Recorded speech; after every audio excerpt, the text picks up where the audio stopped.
So a lot of breaking news tonight. The DOJ sending this letter moments ago saying in light of the threatened contempt citation against the Attorney General, the AG will ask the president to consider invoking executive privilege over the material that Democrats are demanding to see. So what happens next in this chess game?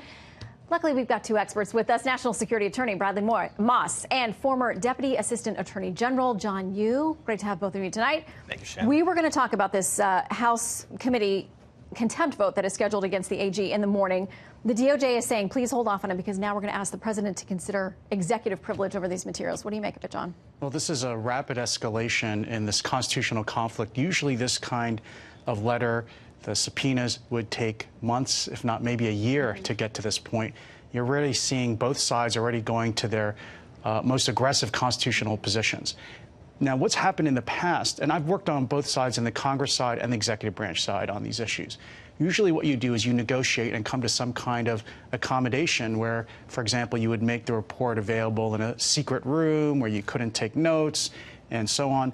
But it looks like both sides actually want to go to their extreme arguments and not reach any kind of compromise at all. Maybe you have to go to court, and this could go on for years. Yeah, and maybe that's the idea. You never know what the calculation is, because today we know that there were meetings between DOJ staff for Chairman Nadler, and they were trying to work out some additional details about getting to see more of the report. Staffers, other people could look at the report. It would have a wider audience.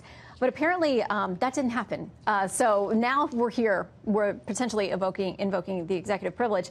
Interesting to me that they include in this letter referring to a Democrat here. And they say, the committee has forced us to this, but they say President Clinton, acting on the advice of Attorney General Janet Reno, made such a protective assertion of privilege in similar circumstances. So, Bradley, you can see they're trying to say, hey, this is nonpartisan. It's an executive privilege issue.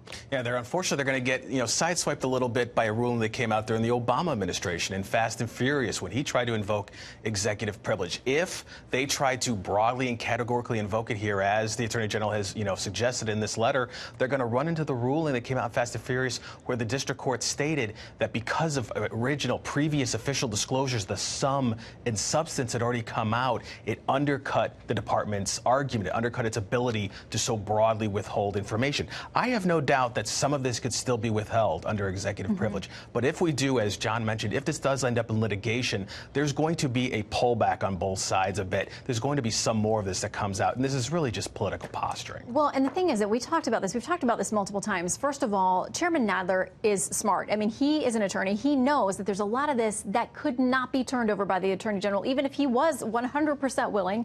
He can't give out grand jury material. I mean, it's against the law. And secondly, they've offered Chairman Nadler and other Democrats and Republicans the chance to come see this less redacted version, and he hasn't taken them up on it. So, John, where do we go from here?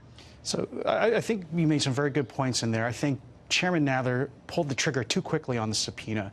He can't subpoena the Justice Department to do something illegal, and that illegal act would be to hand over grand jury information. So actually, by acting precipitously, he has put Barr in actually a much superior constitutional position than he would normally be in. And so actually you could see the executive branch saying, great, Nadler's overreached. He's asking for too much. We know we will win in court on the grand jury information. We will probably win in court on the classified information. So fine, you want to take your best shot? We'll go right to court right now in these arguments. The way it's supposed to work is over a period of months, they should get closer and closer to reaching a deal. But because Nadler put out such an extreme position, you could see Barr and the Justice Department saying, fine, you want to fight on this turf? The second one, and just a little bit of difference with Bradley, the Supreme Court has never ruled on any of this. They have said there's an executive privilege. They've never ruled on this kind of law enforcement information privilege. They have ruled on grand jury in the executive branch's favor.